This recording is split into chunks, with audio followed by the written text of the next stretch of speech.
ओम हरि ओम श्री गुरुभ्यो नमः। हरि ओम।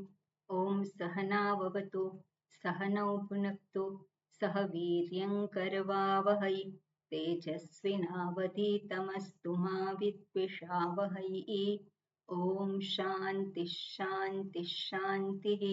शंकरं शंकराचार्यं केशवं बादरायणं सूत्रभाष्यकृतौ वन्दे भगवन्तौ पुनः पुनः। ईश्वरो गुरुरात्मेति मूर्तिभेदविभागिने व्योमवद्व्याप्तदेहाय दक्षिणामूर्तये नमः।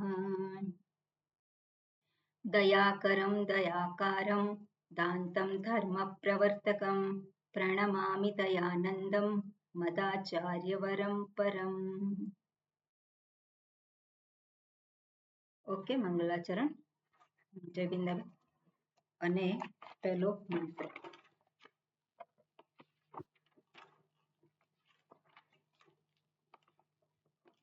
नमो भगवते वैवस्वताय भृत्यवे ब्रह्म विद्याचार्याय नचिकेतसे च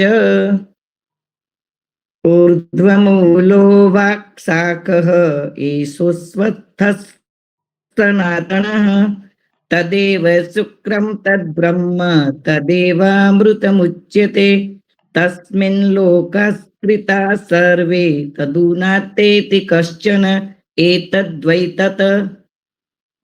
ઓકે,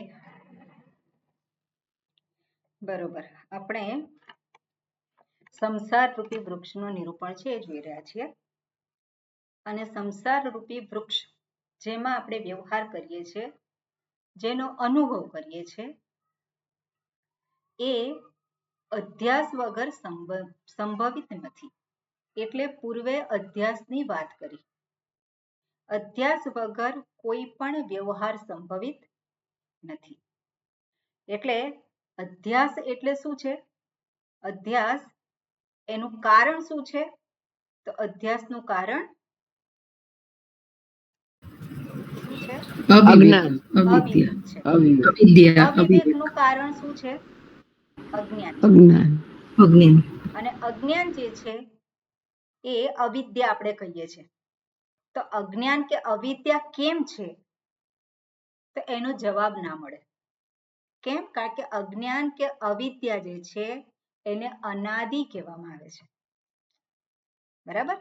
અજ્ઞાન અથવા તો અનાદિ, અજ્ઞાન અથવા તો અવિદ્યાને કહેવાય અનાદિ। કોઈ પણ વસ્તુનું અજ્ઞાન છે એ અજ્ઞાનનો આદિ હોય ખરો? અજ્ઞાનની શરૂઆત હોય ખરી? અજ્ઞાન છે, આપણે ત્યાંથી આગળ વધવું પડે। કોઈ પણ વસ્તુનું અજ્ઞાન છે, દાખલા તરીકે મને ચાઇનીઝ ભાષા નથી આવડતી, તો ચાઇનીઝ ભાષા નથી આવડતી એ હકીકત છે। જો એની શરૂઆત છે, આપણે કહીએ કે એની શરૂઆત છે, તો શરૂઆત થઈ હોય તેની પૂર્વે શું હોય? જે કઈ વસ્તુ શરૂઆત થઈ હોય એની પૂર્વે હોય, એની પૂર્વે જે છે નથી। જેની શરૂઆત થાય એની પૂર્વે એ નથી। તો ચાઇનીઝ ભાષાનું અજ્ઞાન, તો એ અજ્ઞાન જે શરૂઆત થઈ હોય તો એની પૂર્વે છે કે નથી? એની પૂર્વે જે છે એ છે કે નથી? છે। જો શરૂઆત થઈ હોય તો એની પૂર્વે એ ચાઇનીઝ ભાષાનું જ્ઞાન છે। બરોબર, આ રીતે લેવાનું। જો અજ્ઞાનની કોઈ પણ વસ્તુના અજ્ઞાનની જો શરૂઆત થઈ હોય તો એનો અર્થ છે કે એની શરૂઆત થઈ એની પૂર્વે એનું જ્ઞાન હતું। તો જે જ્ઞાન હતું અને પછી જ્ઞાન જતું રહ્યું, એવું થાય ખરું? એટલે ચાઇનીઝ ભાષા નથી આવડતી તો એ કેવું છે? એ અજ્ઞાન છે અને એ અનાદિ છે। એટલે કોઈ પણ વસ્તુનું જ્ઞાન જે હોય આપણને અજ્ઞાન, એ હંમેશા અનાદિ હોય, એની શરૂઆત હોય નહીં। અને જેની શરૂઆત નથી, અજ્ઞાન છે, અને એને કારણે જ અવિવેક થાય છે। અને અવિવેકને કારણે અધ્યાસ થયો છે. હવે અધ્યાસની નિવૃત્તિ માટે શું કરવાનું છે મારે?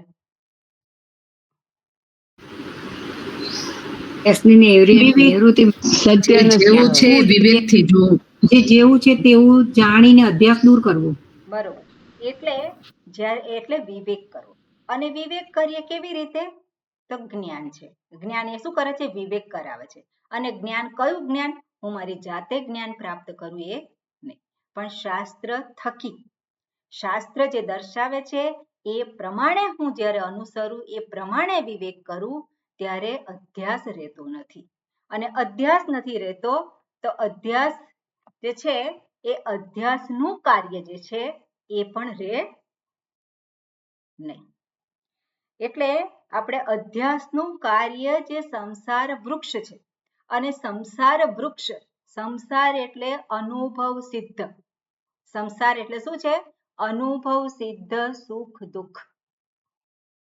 સંસાર એટલે મારે નથી જોઈતું છતાં છે, અને મારે જોઈએ છે અને છતાં પણ નથી. અને આવી સ્થિતિ આપણે અનુભવીએ છીએ, આવી સ્થિતિ આપણે અનુભવીએ છીએ, અને એ જ દર્શાવે છે કે સંસાર છે. પણ સંસારનું કાર્ય શું છે? અધ્યાસ છે. એટલે અધ્યાસની જ્યારે નિવૃત્તિ થાય ત્યારે આ સંસાર રહેતો નથી. બરોબર. એક વાત આ જે છે. બીજી વસ્તુ, જે કંઈ વ્યવહાર થાય છે, આ થોડી સૂક્ષ્મ વસ્તુ છે. જે કંઈ વ્યવહાર થાય છે એ કઈ રીતે થાય છે? તો ઇન્દ્રિયોની સહાયથી થાય છે. જે કંઈ વ્યવહાર કરીએ છીએ એ ઇન્દ્રિયોની સહાયથી કરીએ છીએ. કર્મેન્દ્રિય હોય, જ્ઞાનેન્દ્રિય હોય, તો એની સહાયથી વ્યવહાર થાય છે. એનો અર્થ છે કે જે કરણ જે છે, જે પ્રમાણ આપણે કહે છે, જે કરણ ઇન્દ્રિયો, એ કરણ પણ એને ધારણ કરનારો કોઈક છે. એને ધારણ કરનારો કોણ છે? કે હું છું. પણ હું એટલે કોણ? એ અધ્યાસથી મુક્ત છે કે યુક્ત છે? તો શું કહેવું પડે? યુક્ત છે. અધ્યાસ યુક્ત છે. એટલે અધ્યાસથી યુક્ત એવો હું, જેને શાસ્ત્રની ભાષામાં પ્રમાતા કહેવામાં આવે. શાસ્ત્રની ભાષામાં પ્રમાતા. પ્રમાતા એટલે જાણનારો. પ્રમાતા એટલે કોણ? જાણનારો. જ્યાં સુધી પેલો હું જે જાણનારો, કરનારો, ભોગવનારો ઊભો ના થાય ત્યાં સુધી કોઈ વ્યવહાર હોય ખરો? ત્યાં સુધી કોઈ વ્યવહાર હોય નહીં. ત્યાં સુધી ઇન્દ્રિયો એના કાર્યમાં પ્રવૃત્ત થાય ખરી? ત્યાં સુધી ઇન્દ્રિયો પણ એના કાર્યમાં પ્રવૃત્ત થાય નહીં. એટલે પ્રમાતા હોવું જરૂરી છે. તો પ્રમાતા જે છે એ અધ્યાસનું પરિણામ છે. બરાબર? આ સમજાય તો ઠીક, ના સમજાય તો કઈ વાંધો નહીં. પ્રમાતા જે છે એ અધ્યાસનું કાર્ય છે. અને પ્રમાતા ઊભો થયો, અને પ્રમાતાને એને પ્રમાણ, ઇન્દ્રિયોની સાથે એનું તાદાત્મ્ય છે. ઇન્દ્રિયોની સાથે આ ઇન્દ્રિયો મારી છે. પ્રમાતા હું અને ઇન્દ્રિયો જે છે એ કોની છે? મારી છે. તો અહમ અને મમ ઊભો થયો. અને પછી વ્યવહાર કરે છે. કર્મ કર્યું, કર્મનું ફળ મળ્યું. કોને મળ્યું? હુંને મળ્યું. ઇન્દ્રિયોને મળ્યું કે હુંને મળ્યું? કોને મળ્યું? હુંને મળ્યું. પણ ઇન્દ્રિયો જે છે એને માટે સાધનરૂપ છે. પણ એ સાધનરૂપ ક્યારે બની? જ્યારે પ્રમાતા છે ત્યારે. અને પ્રમાતા ક્યારે ઊભો થયો? જ્યારે અધ્યાસ થયો છે ત્યારે. અને અધ્યાસ એટલે શું છે? અવિવેક. બરાબર ને? સ્વરૂપને જાણતો નથી, અને એટલા માટે જ હુંને આ શરીર વગેરે માની લે છે. અને શરીર વગેરે માની લે છે એને જ કહેવામાં આવે છે જે અધ્યાસ આપણે કહીએ છીએ પ્રમાતા. એ કોણ છે? હું. પેલો ઊભો થયો હું, અહંકાર આપણે એને કહીએ, જીવાત્મા આપણે એને કહીએ. તો એ જે ઊભો થયેલો છે, તે ઊભો થયેલો છે ઇન્દ્રિયોની સહાયથી વ્યવહાર કરે છે, કર્મ કરે છે, કર્મનું ફળ પ્રાપ્ત કરે છે, અને પોતે ભોગતા એવો બને છે. બરોબર, આ એક વસ્તુ સ્પષ્ટ થઈ. બીજું, હવે જે વ્યવહાર કરનારો જે છે, આગળ ચર્ચા આવે છે. જે વ્યવહાર કરનારો છે એમાં એના વ્યવહારમાં અધ્યાસ છે એ તો નક્કી છે. હવે અધ્યાસ હોવો જરૂરી છે કે નથી? વ્યવહાર માટે અધ્યાસ હોવો જરૂરી છે કે નથી? જરૂરી છે. જરૂરી છે. એટલે અધ્યાસ વગર કોઈ પણ એ વ્યવહાર કરી શકે નહીં. હવે આ જે અધ્યાસ છે એ દોષરૂપ છે કે દોષ નથી? એમાં દોષ નથી. એમ મારા વિવેક એમાં તો દોષ નથી. દોષ તો આપણામાં છે. અધ્યાસ છે એમાં દોષ છે કે નથી એ વ્યક્તિ પર આધારિત છે. આપણે જોઈએ. હા, એના મન પર આધારિત છે. વ્યક્તિની ઉપર આધારિત છે. વ્યક્તિની ઉપર આધારિત છે એટલે શું છે? એ વ્યક્તિની અવસ્થા, એ વ્યક્તિનો વર્ણ, એ વ્યક્તિનો આશ્રમ, એ બધા ઉપર આધારિત છે. અને સ્વામીજીએ સરસ વાત કરી હતી. ઓકે, પહેલા આપણે જોઈએ પછી એક ઉદાહરણ જોઈએ. વર્ણાશ્રમ વ્યવસ્થા છે, આપણે જાણીએ છીએ. તો બ્રહ્મચર્ય અવસ્થા, ગ્રહસ્થાશ્રમ અને સંન્યાસાશ્રમ. હવે જે ગ્રહસ્થી છે એને ગ્રહસ્થી એટલે શું છે? પતિ અને પત્ની હોય, બાળકો હોય, બરાબર ને? એને જ ગ્રહસ્થી કહેવાય. હવે જ્યારે ગ્રહસ્થીનું જે આપણે કહીએ ઘર છે, એ ઘરમાં જે વાતો થતી હોય, શેની વાતો થાય?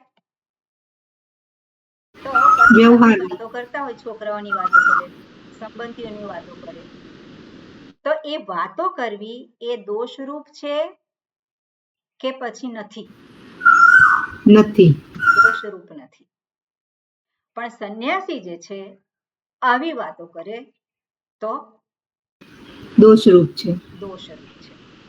હવે કોઈક વ્યક્તિ ઘરમાં એવી હોય અને એને થાય, અને આવું આપણે જોઈએ છે, આ બધી તમે નકામી શું વાતો કર્યા કરો છો? આ બધાથી તમને શું મળવાનું છે? એટલે આપણે જોઈએ કે પેલો છોકરો હોય ઘરમાં અને પછી મમ્મી પપ્પા વાતો કરતા હોય કંઈક, તો કે છે કે આ બધી આવી બધી વાતો કરીને તમને શું મળવાનું છે? તો પેલા શું કે આ વાતો જરૂરી છે, આ વાતો જરૂરી છે કરવી, આ વાતો દોષરૂપ નથી. એટલે એક આશ્રમમાં, એક વ્યવસ્થામાં એ દોષરૂપ નથી, પણ બીજી અવસ્થામાં, બીજા આશ્રમમાં એ દોષરૂપ છે. એટલે અધ્યાસ પૂર્વક વ્યવહાર કરવો એ દોષરૂપ છે કે નહીં એ ઘણા બધા ફેક્ટર ઉપર આધાર રાખે છે. બરાબર ને? હવે આપણે એક ઉદાહરણ સામાન્ય લઈએ. રસગુલ્લા બનાવવા હોય અને આપણે દૂધ ઉકાળવા મૂક્યું અને એમાં લીંબુ નાખ્યું, તે દોષરૂપ છે કે નથી? દોષરૂપ છે. દોષરૂપ છે. જ્યારે મારે રસગુલ્લા બનાવવા હોય તો શું જરૂર છે? દૂધને ફાડવા માટે દોષરૂપ નથી. બરોબર છે. પહેલા શું કરવું પડે? પનીર બનાવ. પનીર બનાવવા માટે શું કરવું પડે? દોષરૂપ લીંબુમાં નથી. નાખવું પડે. લીંબુ નાખો પણ મારે ખીર બનાવી છે અને હું લીંબુ નાખું તો દોષરૂપ. તો દોષરૂપ. તો દોષરૂપ છે. બરાબર ને? અને એ પેલા પનીરથી રસગુલ્લા બનાયા અને ફરી પાછું લીંબુ નિતાર્યું ઉપર, તો એ દોષરૂપ થયું. પછી દોષરૂપ જ થાય. એટલે આપણે જોવાનું કે અધ્યાસ જે છે એ દોષરૂપ છે કે નહીં એ શેની ઉપર આધારિત છે? એક અવસ્થા, મારી માનસિકતા, એક જે છે પરિસ્થિતિમાં આપણે જોઈએ, એમાં વ્યક્તિની અવસ્થા, વર્ણ, આશ્રમ અને બધું જે છે એમાં એ દોષરૂપ હોઈ પણ શકે અને દોષરૂપ ન પણ હોઈ શકે.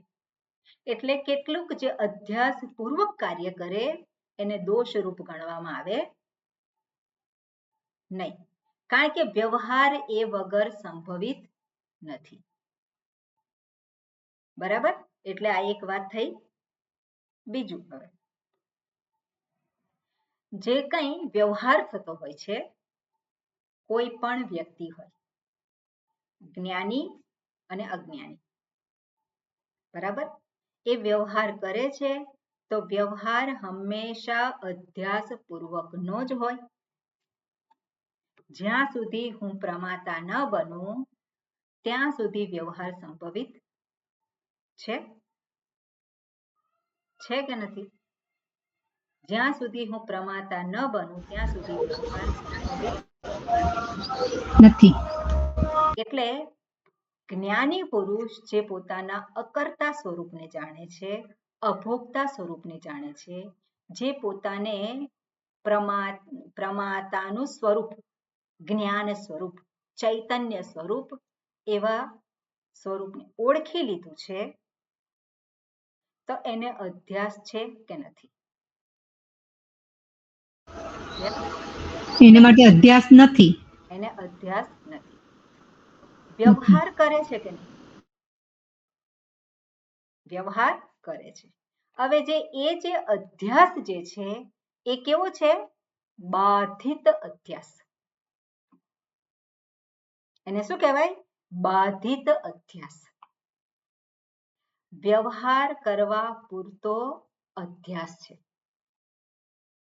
ખરેખર સ્વરૂપને જાણે છે અને છતાં પણ વ્યવહાર અધ્યાસ વગર થઈ શકતો ન હોવાને કારણે એ પોતે બાધિત અવસ્થામાં અધ્યાસનું જે છે અધ્યાસને જાણે કે ધારણ કરે છે અને વ્યવહાર કરે છે. એટલે જ્યારે એ કે મને ભૂખ લાગી છે, જ્ઞાની પુરુષ કે મને ભૂખ લાગી છે, તો એવું એનું જે વાક્ય છે એ અધ્યાસ પૂર્વકનું છે કે નથી? નથી. નથી.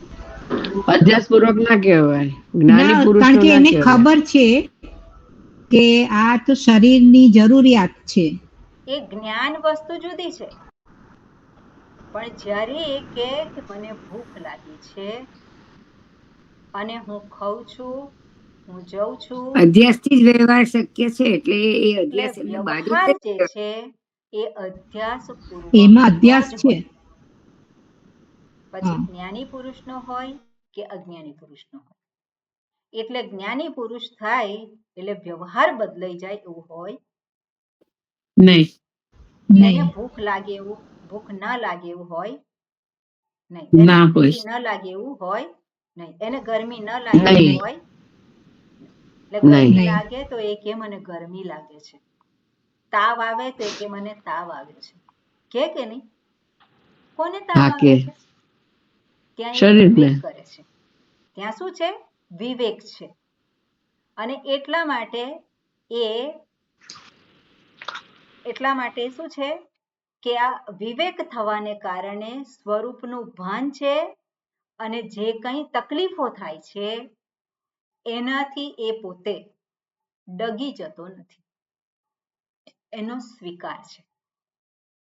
કેન્સર થયું હોય તો એનો સ્વીકાર છે, કોઈ પણ તકલીફ થતી હોય તેનો સ્વીકાર છે, અસ્વીકાર થાય નહીં એના દ્વારા. પણ એનો પણ વ્યવહાર જે છે કેવો છે? અધ્યાસ પૂર્વકનો જ હોય. એટલે એનો અર્થ શું છે કે જ્યાં જ્યાં પણ વ્યવહાર છે ત્યાં ત્યાં ઇન્દ્રિયો રહેલી છે. બીજી વસ્તુ એક છે કે ઇન્દ્રિયો જે છે ક્યાં રહેલી હોય? આપણે તત્વબોધમાં જોયું હતું કે ચક્ષુરેન્દ્રિય છે, ધારો કે તે ક્યાં રહેલી છે? ચક્ષુરેન્દ્રિય ક્યાં છે? એના ગોલકમાં રહેલી છે. એને શું કહેવાય? ગોલક. ગોલક એટલે ગોખલો. ગોલક એટલે શું? ગોખલો. આ સ્થૂળ જે ચક્ષુરેન્દ્રિય છે ત્યાં સ્થૂળ આંખ છે, ત્યાં ચક્ષુરેન્દ્રિય છે. ચક્ષુરેન્દ્રિય શું કહેવાય? ચક્ષુરેન્દ્રિય એટલે જેનામાં જોવાનું સામર્થ્ય છે, જે સૂક્ષ્મ છે, એને ચક્ષુરેન્દ્રિય કહેવાય. તો એ જે સૂક્ષ્મ ચક્ષુરેન્દ્રિય છે એ ક્યાં રહેલી છે? એના ગોલકમાં, એટલે સ્થૂળ, બરાબર ને? એ જે સ્થૂળ પાર્ટ છે ત્યાં. હવે આપણે જોઈએ કે આ સ્થૂળ પાર્ટ ના હોય તો ચક્ષુરેન્દ્રિય કંઈ ગ્રહણ કરી શકે ખરી? ના કરી. ના. માત્ર આંખો હોય, સ્થૂળ હોય અને પેલું સામર્થ્ય ના હોય તો ગ્રહણ કરે? ના કરે. ના. એટલે અધ્યાસ હોવા માટે સ્થૂળ શરીર અને સૂક્ષ્મ શરીર બંનેની આવશ્યકતા છે.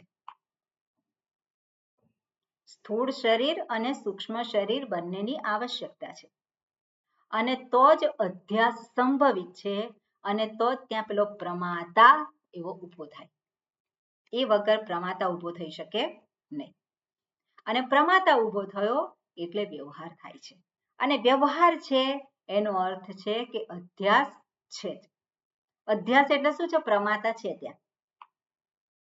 પ્રમાતા વગર કોઈ વ્યવહાર હોઈ શકે નહીં. અને જે પ્રમાતા થયો છે, કર્તા, આપણે કર્તા કહીએ, પ્રમાતા કહીએ, તે પ્રમાતા જે છે એની પૂર્વે શું છે? અધ્યાસ થયેલો છે. અધ્યાસ થયેલો છે એટલે કે વિવેક નથી. અને જ્યારે વિવેક કરે છે ત્યારે પણ વ્યવહાર જો કરતો હોય તો એ કેવો છે? બાધિત વ્યવહાર છે.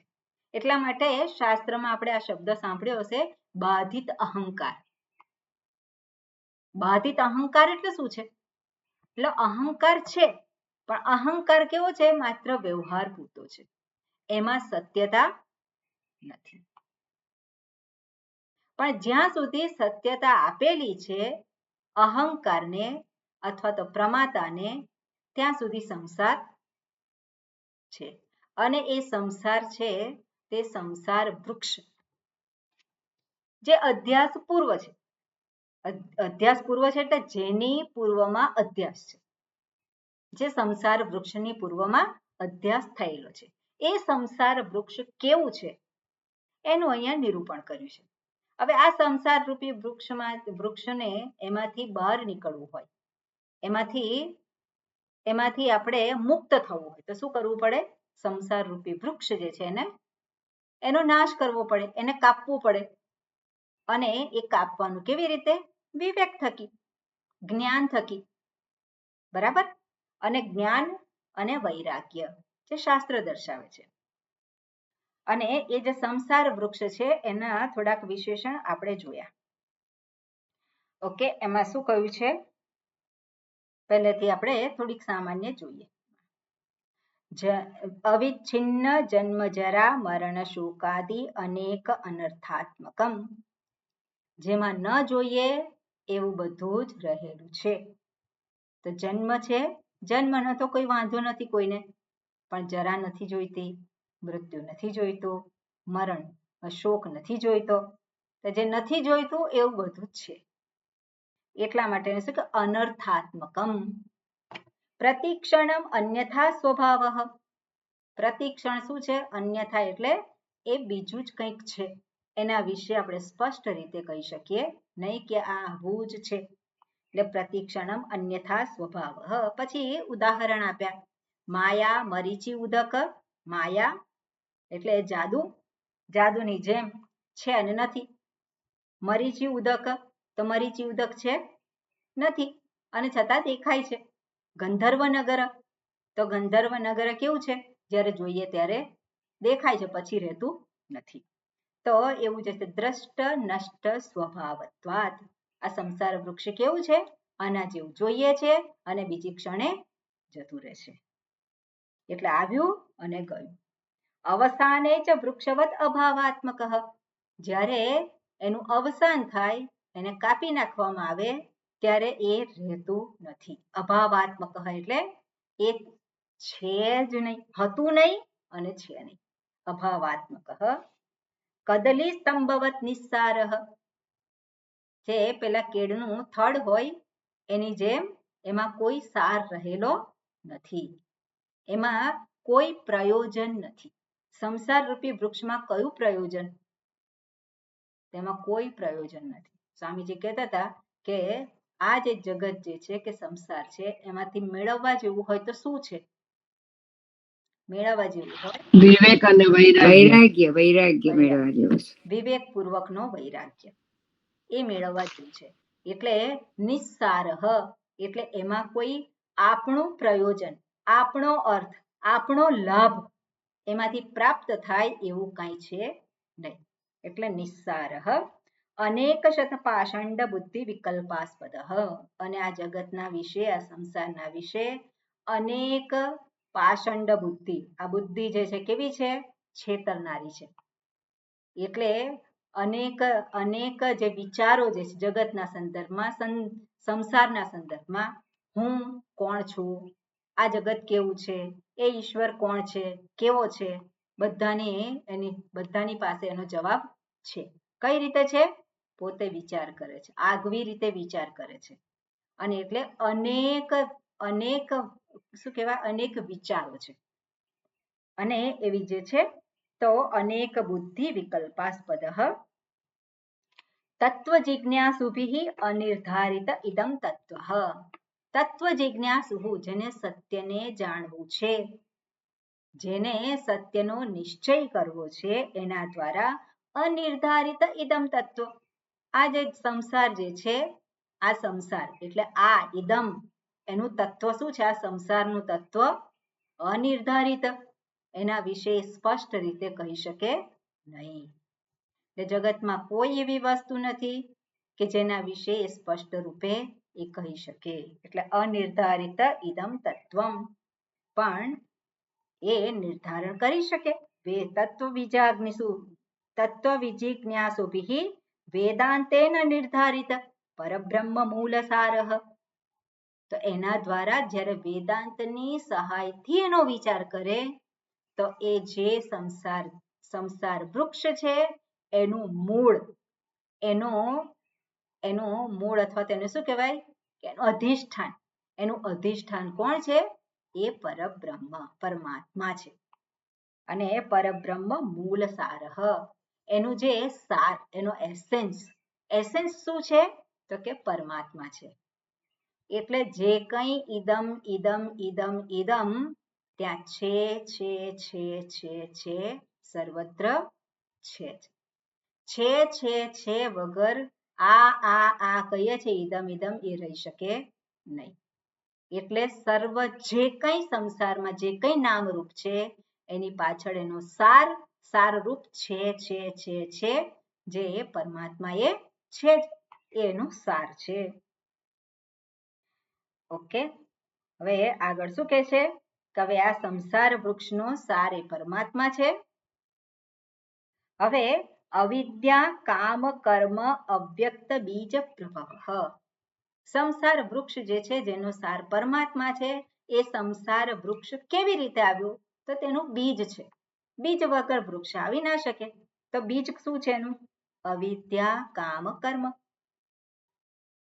સંસાર વૃક્ષનું બીજ શું છે? આપણે જોયું અધ્યાસ અને જે અવિદ્યા સ્પષ્ટ છે ને, જે અવિદ્યા કામ કર્મ અવ્યક્ત બીજ પ્રભવ. અવ્યક્ત એટલે એને માયા કહીએ આપણે, અથવા તો અવિદ્યા એ વ્યક્તિને લક્ષમાં રાખીને છે અને માયા એ સમષ્ટિને લક્ષમાં રાખીને છે. જેવી રીતે માયા કહીએ એટલે જાદુગરને લાવવાનો આપણે, તો જાદુગરને લાવે છે સમષ્ટિ અજ્ઞાન, જેટલા પ્રેક્ષકો બેઠા છે એ બધાનું અજ્ઞાન એટલે જાદુગરની માયા. પણ એક વ્યક્તિનું શું છે? એ અજ્ઞાન કહેવાય. એટલે અવિદ્યા કામ કર્મ અવ્યક્ત માયા જે છે બીજ પ્રભવ. એ જે બીજ જે છે એ જ પ્રભવ એટલે એ ઉગે છે. એમાંથી જ આ સંસાર વૃક્ષનો ઉદ્ભવ થયેલો છે, પ્રભવ. બરોબર. હવે આપણે જોઈએ કે અવિદ્યા જે છે એ તો સ્પષ્ટ છે. અવિદ્યા પ્રેરિત અધ્યાસ પ્રેરિત પ્રમાતૃત્વ. પ્રમાતા જે છે હું કરતા, જ્ઞાતા અને પછી કરતા, અને કરતા બન્યો અને પછી કર્મ કર્યું અને પછી કર્મ કર્યું અને કર્મનું ફળ પ્રાપ્ત થયું. દ્રષ્ટ ફળ પ્રાપ્ત થયું, અદ્રષ્ટ ફળ પ્રાપ્ત થયું. દ્રષ્ટ ફળ છે સુખ કે દુઃખ, તાત્કાલિક જે અનુભવ થાય છે, અને અદ્રષ્ટ ફળ છે કેવું છે તો પાપ અને પુણ્ય રૂપે. તે અદ્રષ્ટ ફળ જે છે એ બધું જ રહેલું છે. અને આ જ જે છે એનું બીજ છે. આ શું છે? બીજ છે સંસાર વૃક્ષનું. એટલે કયું બીજ છે? અવિદ્યા કામ કર્મ રૂપી બીજ છે. ઓકે, આગળ જે આપણે ચર્ચા કરી અધ્યાસ અને બધું અહીંયા એ લાવવાનું, આ એનો બીજ છે. ઓકે, આગળ હવે શું કે છે? હવે અંકુર બીજ છે, બીજમાંથી અંકુર ફૂટે. તો અંકુર કયું છે આમાં સંસાર રૂપી વૃક્ષમાં? તો કે અપર બ્રહ્મ વિજ્ઞાન ક્રિયા શક્તિ દ્વયાત્મક હિરણ્ય ગર્ભ અંકુર. અંકુર કયું છે? તો કે હિરણ્ય ગર્ભ અંકુર. હિરણ્ય ગર્ભ સમષ્ટિ સૂક્ષ્મ શરીર કહેવાય અથવા તો બ્રહ્માજી કહેવાય. તો બ્રહ્માજી છે શું છે? એનું અંકુર છે. હવે જે અંકુર જે છે શું કે છે? અપર બ્રહ્મ. અપર બ્રહ્મ એટલે પણ હિરણ્ય ગર્ભ. પરબ્રહ્મ અને અપર બ્રહ્મ. એક કારણ બ્રહ્મ અને બીજું કાર્ય બ્રહ્મ. અપર એટલે શું છે? કાર્ય. અને પર એટલે શું છે? કારણ. તો કારણ એ પરમાત્મા છે અને કાર્યરૂપ બ્રહ્મ છે એને અપર બ્રહ્મ કહેવાય. એટલે અપર બ્રહ્મ જે કાર્ય ઉપાધિ કહેવાય. સૌથી પહેલું આ સૃષ્ટિનું જ્યારે સર્જન થયું તો સર્જનની પ્રક્રિયા દર્શાવતા શાસ્ત્રથી આપણે જાણીએ કે પરમાત્માની માયા શક્તિ, માયામાંથી જેને અવ્યક્ત કહેવાય એ અવ્યક્ત એટલે મહત કહેવાય અથવા તો માયા કહી શકીએ. એ ગમે તે હોય એમાં આપણે શાસ્ત્રમાં જુદી જુદી રીતેનો પ્રયોગ અવ્યક્ત એટલે ક્યારેક માયા કહે છે, અવ્યક્ત એટલે ક્યારેક મહત કહે છે. પણ એ માયા કે મહત અને એમાંથી જ હિરણ્ય ગર્ભ જે સૂક્ષ્મ શરીર, સમષ્ટિ સૂક્ષ્મ શરીર અથવા તો બ્રહ્માજી એ પ્રગટ થયા. અને પછી જ્યાં બ્રહ્માજી છે સમષ્ટિ સૂક્ષ્મ શરીર છે તો સમષ્ટિ સૂક્ષ્મ શરીર વ્યષ્ટિ સૂક્ષ્મ શરીરને આધારે આપણે જોવાનું. તો વ્યષ્ટિ સૂક્ષ્મ શરીર છે એમાં જે સૂક્ષ્મ શરીરમાં શું રહેલું છે? પંચ જ્ઞાનેન્દ્રિયાણી, પંચ કર્મેન્દ્રિયાણી, પંચ પ્રાણાહ, મનશ્ચૈકમ બુદ્ધિશ્ચૈકા એવમ સપ્તદશ કલાભિઃ સહ એતત સૂક્ષ્મ શરીરમ. બરાબર ને? એ સૂક્ષ્મ શરીર તેમાં શું છે? જ્ઞાનેન્દ્રિયાણી, કર્મેન્દ્રિયાણી, જ્ઞાન શક્તિ, ક્રિયા શક્તિ. બરાબર? જ્ઞાન શક્તિ છે, ક્રિયા શક્તિ. એ જ રીતે સમષ્ટિ સૂક્ષ્મ શરીર છે. તો સમષ્ટિ સૂક્ષ્મ શરીરમાં પણ શું છે? જ્ઞાન શક્તિ, ક્રિયા શક્તિ. હવે સમષ્ટિ સૂક્ષ્મ શરીરમાં જ્ઞાન શક્તિ અને ક્રિયા શક્તિ કેવી રીતે લઈએ? એને કેવી રીતે ગ્રહણ કરીએ? તો આ વ્યક્તિને આધારે એક વ્યક્તિ છે પણ દરેક વ્યક્તિમાં જે રહેલી છે જ્ઞાન શક્તિ, ક્રિયા શક્તિ એને સમષ્ટિને આધારે જોઈએ તેને હિરણ્ય ગર્ભ કહેવાય. જ્યાં જ્યાં પણ ચક્ષુરેન્દ્રિય છે ત્યાં ત્યાં રૂપનું ભાન થાય.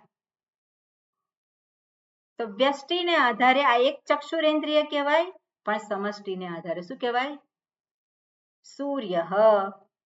આપણે જોયું સૂર્યો યથા સર્વલોકસ્ય ચક્ષુઃ. તો સૂર્યને સર્વની ચક્ષુ કહેવાય કે નહીં? બધાનું ચક્ષુ કહેવાય. એટલે સમષ્ટિ ચક્ષુરેન્દ્રિય. એટલે વ્યષ્ટિને આધારે અને સમષ્ટિને આધારે બે જોવાના દ્રષ્ટિકોણ છે. બરાબર? આ બે જોવાના શું છે? દ્રષ્ટિકોણ છે. એટલે જ્યાં પણ હિરણ્ય ગર્ભ છે, સમષ્ટિ સૂક્ષ્મ શરીર છે, ત્યાં પણ જ્ઞાન શક્તિ અને ક્રિયા શક્તિ રહેલા છે. અને એ જ દર્શાવે છે અપર બ્રહ્મ વિજ્ઞાન ક્રિયા શક્તિ. હવે વિજ્ઞાન કેમ કહ્યું? કારણ કે આપણે જોવા જઈએ તો આપણને જે જ્ઞાન જે છે તો જ્ઞાન આપણે કેવી રીતે પ્રાપ્ત કરીએ છીએ? આ ઇન્દ્રિયોની સહાયથી જ્ઞાન પ્રાપ્ત કરીએ છીએ. હવે એ જે જ્ઞાન પ્રાપ્ત કરીએ છીએ હંમેશા કેવું હોય? મર્યાદિત હોય. પૂર્ણ જ્ઞાન હોઈ શકે નહીં. અને એને આધારે હું જે કંઈ સર્જન કરું એ સર્જન પણ કેવું હોય? મર્યાદિત હોય. પણ બ્રહ્માજી પાસે જે કંઈ જ્ઞાન છે કેવું છે? એ અમર્યાદિત છે. એમાં કોઈ મર્યાદા નથી. અને એટલા માટે એમને બધા જ પ્રકારનું જ્ઞાન છે. સર્જન કેવી રીતે કરવું, કયા સમયે કરવું, કઈ જગ્યાએ શું છે, દેશ કાળ અને બધું જ જે છે એમાં જે સર્જન થાય છે એ બધાનું જ્ઞાન એમાં છે. એટલે કહેવાય અપર બ્રહ્મ વિજ્ઞાન ક્રિયા શક્તિ દ્વયાત્મક. એટલે જ્ઞાન શક્તિ અને ક્રિયા શક્તિથી યુક્ત, આ બે શક્તિથી યુક્ત જે છે એ હિરણ્યગર્ભ, એ શું છે, અંકુર છે. આ સંસાર રૂપી વૃક્ષનું બીજ શું છે, અવિદ્યા કામ કર્મ બીજ, અને એમાંથી હિરણ્યગર્ભની ઉત્પત્તિ થઈ, અંકુર પ્રગટ થયું. અને અંકુર પ્રગટ થયું આ એટલે બ્રહ્માજીએ આ જગતનું સર્જન કર્યું. એ અંકુર પ્રગટ થયું બ્રહ્માજી રૂપી. પછી આગળ શું થયું, સર્વ પ્રાણીલિંગ ભેદ સ્કંદ.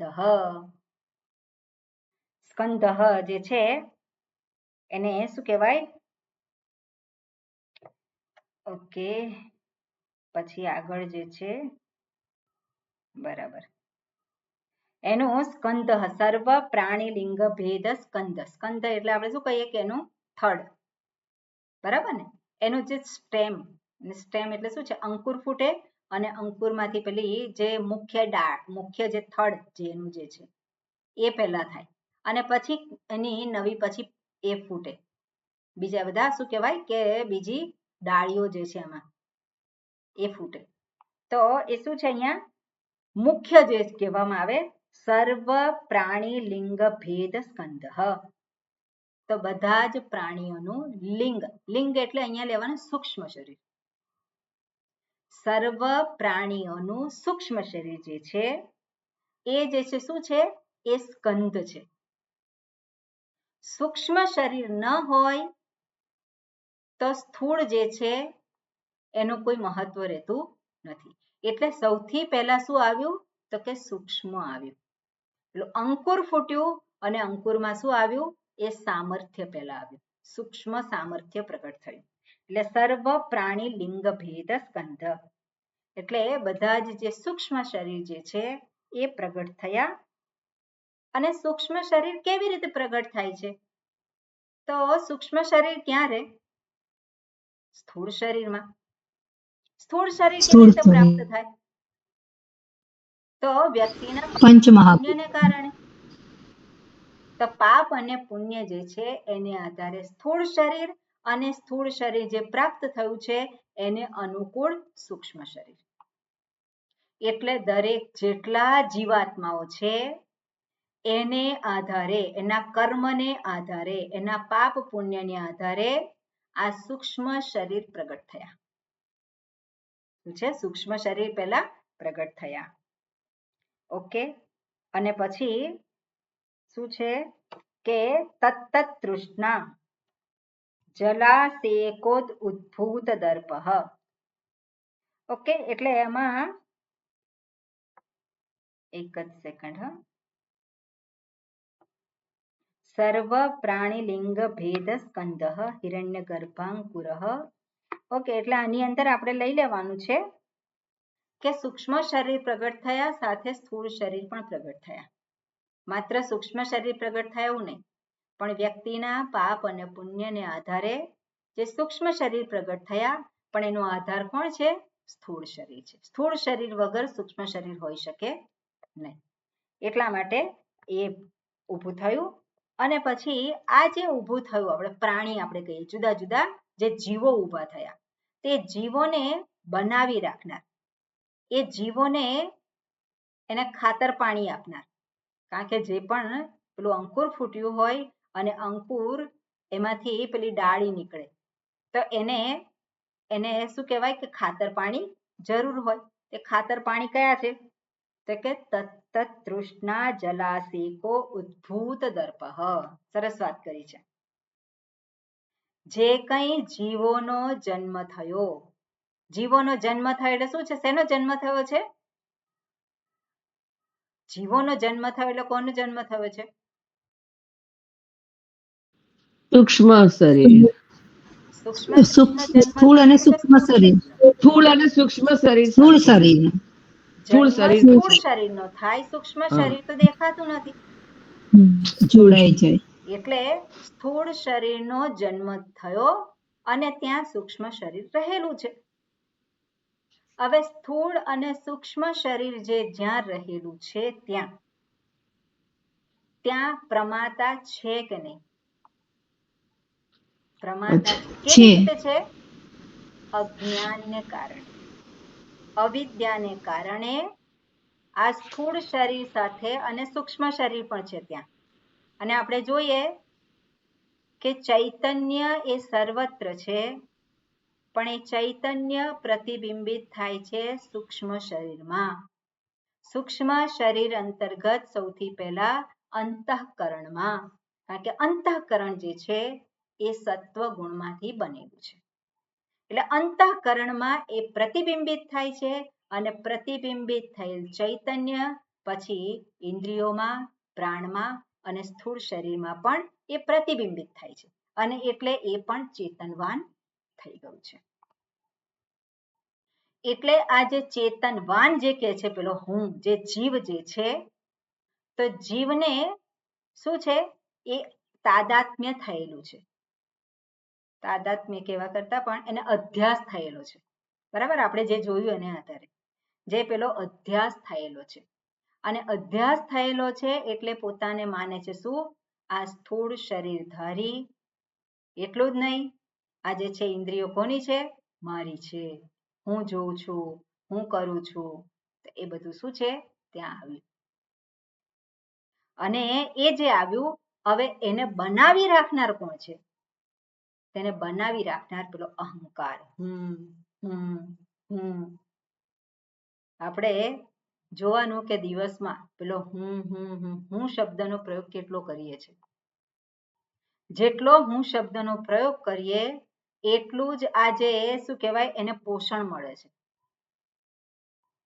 આજે આ સ્થૂળ શરીર અને સૂક્ષ્મ શરીર ધારી પેલો અધ્યાસથી યુક્ત જે છે પ્રમાતા જેને કહીએ છીએ, જેને કહેવાય જીવ, તો જીવને પોષણ મળે છે. શેનું પોષણ મળે છે?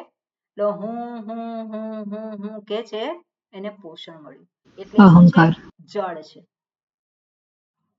પેલો ઉભો થયો એક અહંકાર, પેલો જીવ ઉભો થયો, પણ એ જીવને પોષણ ક્યાંથી મળે છે? પેલો હું બનાવી રાખે એટલે શું છે? ત્યાં એને પોષણ મળે છે. એટલે જળ કયું છે? તો કે તત્ત તૃષ્ણા જલાસિકો ઉદ્ભૂત દર્પ. દર્પ એટલે અભિમાન, અહંકાર. અહંકાર એક ઉભો થયો છે અને અહંકાર એ પુષ્ટ થાય છે. અને પુષ્ટ થાય છે તે કઈ રીતે પુષ્ટ થાય છે? એ સરસ રીતે દર્શાવ્યું છે. તત્ત તૃષ્ણા. તત્ત તૃષ્ણા. હવે તત્ત તૃષ્ણા એટલે શું છે? આ જે સૂક્ષ્મ શરીર જે છે ત્યાં હું ભાવ ઉભો થયો. આ ઇન્દ્રિયો મારી છે અથવા તો ઇન્દ્રિયોને હું તરીકે ગણે છે, પ્રાણને હું તરીકે ગણે છે, આ શરીરને હું તરીકે ગણે છે. હું અને મારું. પછી હું અને મારું આ થઈ ગયું, એની જરૂરિયાત છે કે નહીં? એની જરૂરિયાત છે. એને અનુભવ થાય છે કે નહીં? એને અનુભવ થાય છે. અનુભવ થાય છે. કયા અનુભવ થાય છે? સુખનો અનુભવ થાય છે, દુઃખનો અનુભવ થાય છે. હવે સુખ તો મારે જોઈએ છે, દુઃખ નથી જોઈતું. તો સુખ જોઈએ છે શું કરું? અમુક વસ્તુ મળે ત્યારે સુખ થાય છે, અમુક વ્યક્તિ પાસે હોય તો સુખ થાય છે, અમુક વ્યક્તિ દૂર જાય તો સુખ થાય છે. તેને માટે શું કરવાનું છે? એને માટેનો એક પ્રયત્ન કરવાનો છે. તો એ જે પ્રયત્ન કરે છે એ શું છે? એને પાણી આપે છે. એટલે તત્ત તૃષ્ણા. હવે તૃષ્ણા એ જે છે એ તૃષ્ણા. તત્ત એટલે એ એટલે શું છે? આજે પેલો પ્રમાતા બન્યો અને પછી પોતે કર્તા બને છે, ભોગતા બને છે. એને આધારે ઊભી થયેલી ઈચ્છાઓ. હવે ઈચ્છા જે છે અને તૃષ્ણા છે એ બેમાં ભેદ છે. શું ભેદ છે? ઈચ્છા અને તૃષ્ણા. તૃષ્ણા કદી પૂરી ના ઈચ્છા થાય. પૂરી કરી શકાય, તૃષ્ણા ક્યારેય પૂરી ના કરી શકાય. તૃષ્ણાને કદી પૂરી કરી શકાય નહીં. એટલે મારે સુખી થઈ જવું છે. આ કરીને આવું હું કરીશ, આમ હું જોઈશ તો હું સુખી થઈ જઈશ. તો એને શું કહેવાય? એને તૃષ્ણા કહેવાય. પણ મને ભૂખ લાગી છે અને મારે ખાવું છે, હું ખાઉં. તેને શું કહેવાય? એને ઈચ્છા કહેવાય. ભૂખને મટાડવા માટેનો ઉપાય છે. પણ આ અન્ન ખાઈ અને હું સુખી થઈ જઈશ તો એને તૃષ્ણા કહેવાય. બરાબર? એટલે આ તૃષ્ણા જે છે એટલે શું છે કે જે અપેક્ષિત, જે જરૂરી છે એવું નહીં, પણ અનપેક્ષિત ઈચ્છાઓ, એના દ્વારા શું થયું છે? પેલો હું એને પાણી આપ્યું છે. એટલે કે છે તત્ત તૃષ્ણા જલાશેક ઉદ્ભૂત દર્પઃ. જલાશેક એટલે જળથી, જળનું આશેક એટલે શું છે? જલ આશેક એટલે સ્પ્રિંકલિંગ, એને પાણીનું છંટકાવ કર્યો. તો આ તૃષ્ણા રૂપી પાણીના છંટકાવથી દર્પ પ્રગટ થયો છે. અભિમાન જે છે, હું, અહંકાર જે છે કેવો છે?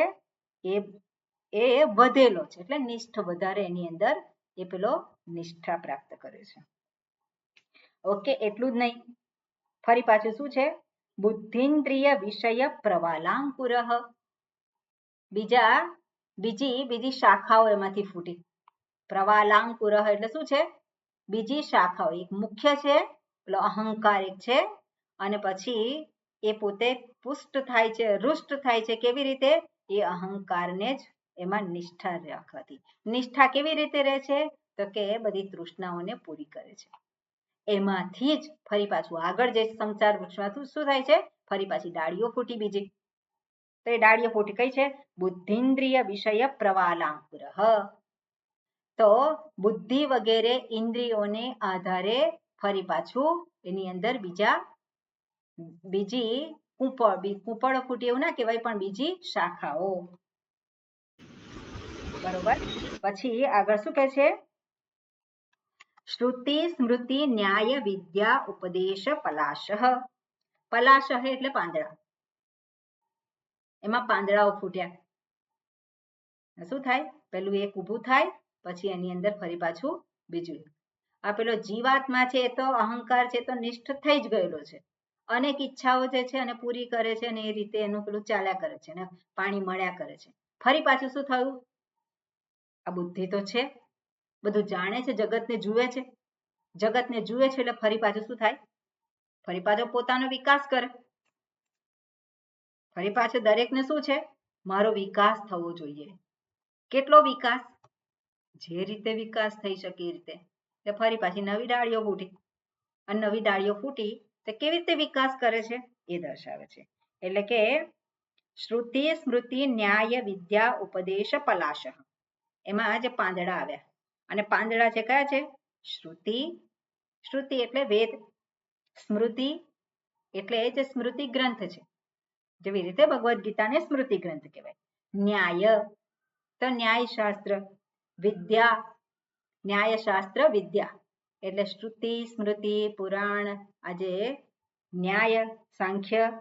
ઉપદેશ પલાશઃ એનો ઉપદેશ પ્રાપ્ત કર્યો, અને એ બધા એના પાંદડા છે.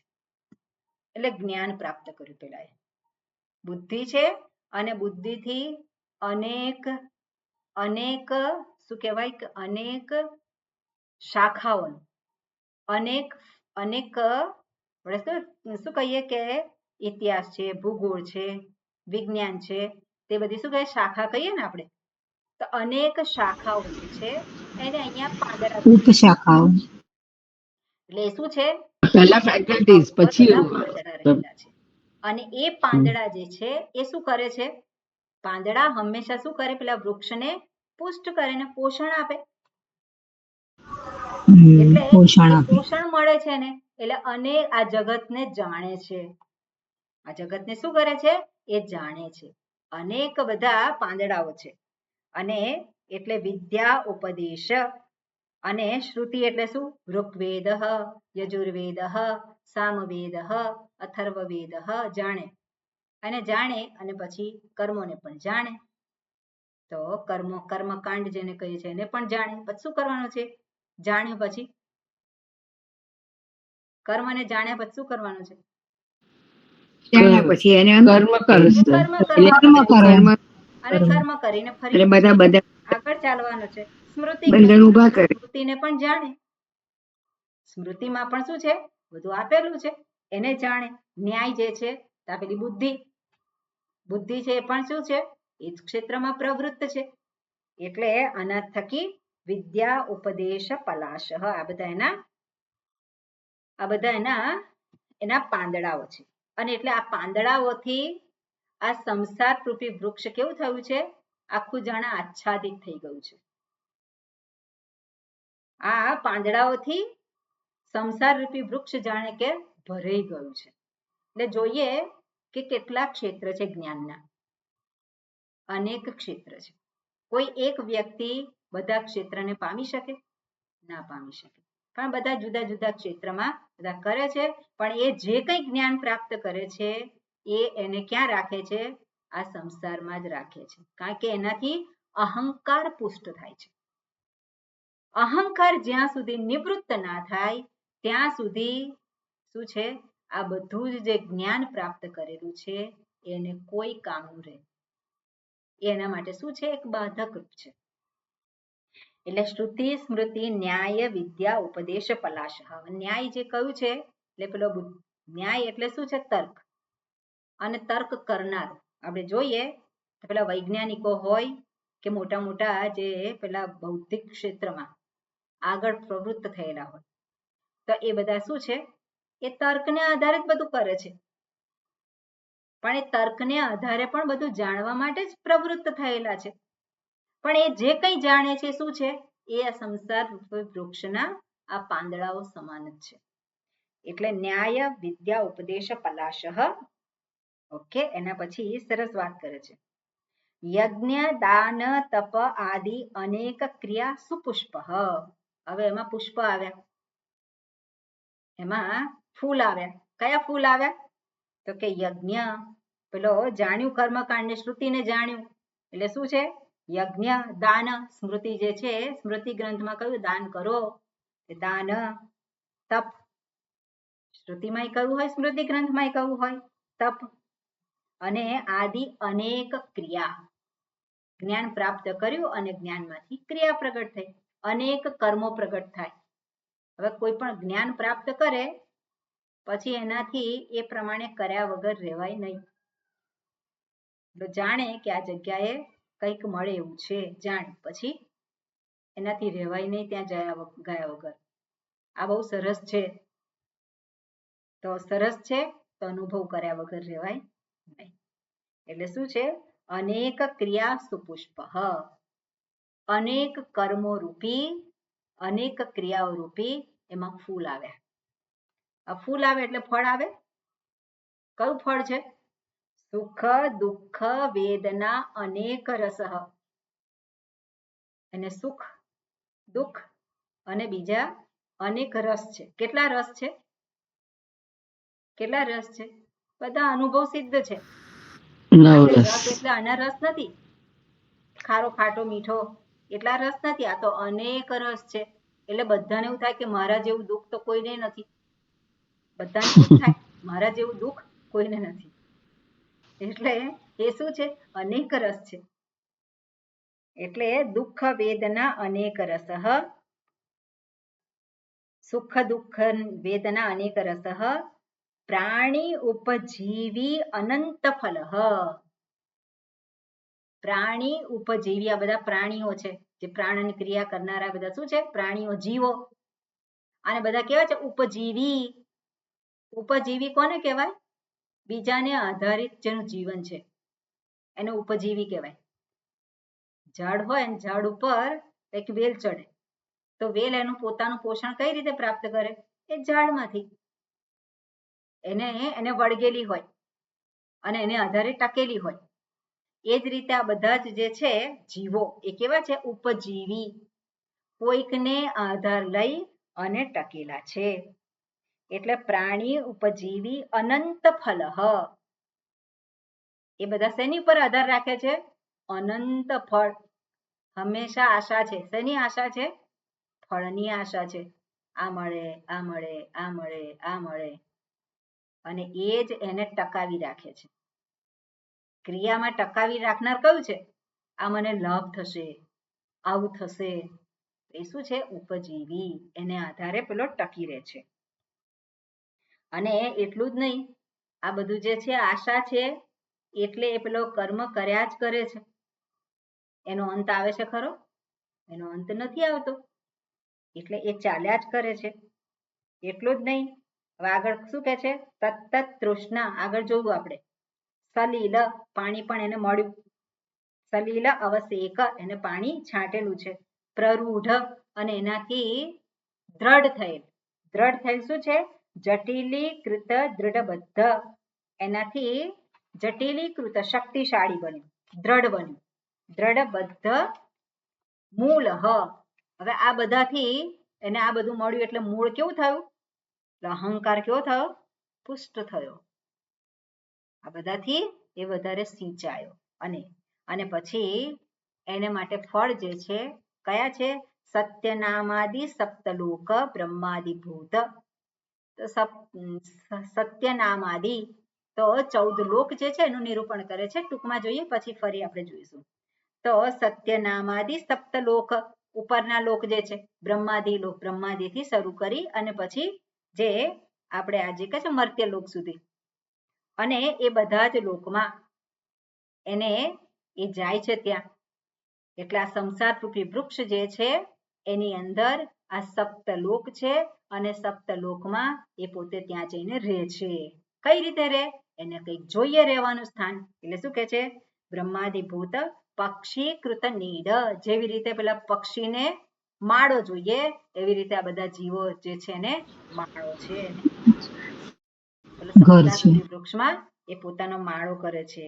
એટલું જ નહીં, પ્રાણી સુખ દુઃખ ઉદ્ભૂત હર્ષ શોક જાત. અને પછી આ બધા જ પ્રાણીઓ ભેગા થયા આ સંસાર રૂપી વૃક્ષમાં, અને પછી એકને દુઃખ થાય, બીજાને સુખ થાય, બીજાને ચિંતા થાય, કોઈક બૂમ પાડે અને કોઈક હસે, અને બધું આ એક સંસાર રૂપી વૃક્ષમાં આ બધું નાટક ચાલે. આ બધું ચાલે છે. એટલે શું કહે છે? દુઃખ ઉદ્ભૂત હર્ષ શોક જાત. હર્ષ શોક થી ઉત્પન્ન થયેલ. શું છે જાત? એટલે નૃત્ય, ગીત, વાદિત્ર, શ્વેલિત. શ્વેલિત એટલે કૂદવું. કોઈ કૂદતો હોય, બહુ ખુશી થાય શું થાય? કૂદે. શ્વેલિત સ્ફોટિત, તાળીઓ પાડે. પછી હસિત, કોઈ ચીચિયારીઓ પાડે. આકૃષ્ટ, કોઈ ગુસ્સે થયેલો છે, કોઈક રડે છે. રુદિત, હા હા. મુંચ મુંચ, કોઈ એવું કે અરે છોડાવો છોડાવો છોડાવો, બચાવો બચાવો. આ બધું જે છે અનેક શબ્દકૃત તુમલીભૂત. અને અનેક શબ્દોથી આપેલું વૃક્ષ જે છે કેવું થયું છે? એક મોટો અવાજ આવે છે. મહારવહ, મોટા અવાજથી યુક્ત છે. આ સંસાર વૃક્ષ જે છે એનું અહીંયા આ રીતે નિરૂપણ કરેલું છે. અને આપણે જોઈએ એટલે પક્ષીઓ હોય એટલે કાબરો બેઠી હોય એક સાથે એક ઝાડ ઉપર, અને પછી એ કાબરો એક સાથે બોલે તો આપણને કેવું લાગે? ત્યાં એવું આ સંસાર રૂપી વૃક્ષ છે, અને એનું અહીંયા નિરૂપણ કરે છે. વિશેષ આપણે એને કેવી રીતે કાપી શકાય એનું નિરૂપણ પછી છે, તો એને આપણે ફરી મળીએ ત્યારે જોઈએ. ઓમ પૂર્ણમદ પૂર્ણમિદં પૂર્ણાત પૂર્ણમુદચ્યતે પૂર્ણસ્ય પૂર્ણમાદાય પૂર્ણમેવાવશિષ્યતે. ઓમ શાંતિ શાંતિ શાંતિ. હરિ ઓમ. શ્રી ગુરુભ્યો નમઃ. હરિ ઓમ. ઓકે, આપણે